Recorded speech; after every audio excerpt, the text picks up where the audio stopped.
มาอัปเดตติดตามสภาพอากาศว่าที่ไหนมีฝนตกบ้างวันนี้7 มีนาคมเวลา 14 นาฬิกาขณะนี้ตรวจพบกลุ่มฝนมีหลายพื้นที่หลายกลุ่มเล็กๆแถวภาคใต้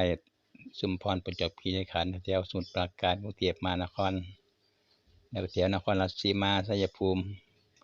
พะยังเลยส่วนภาคเหนือก็มีเป็นบางเบาบางแถวตอนบนลงมาถึงตอนกลางๆเป็นกลุ่มฝนน้อยๆจนตกในขณะนี้เป็นกลุ่มฝนเล็กๆกระจายไปหลายตำบลหลายพื้นที่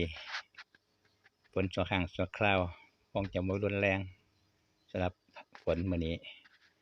นี่แถวประจวบคีรีขันธ์ชุมพรตกแหน่แห้งพอสมควรแต่เป็นฝนกลุ่มน้อยๆบ่ฝนกลุ่มใหญ่เวลาบ่าย2 17 มีนาคมพื้นที่ฝนกำลังตกอยู่ในขณะ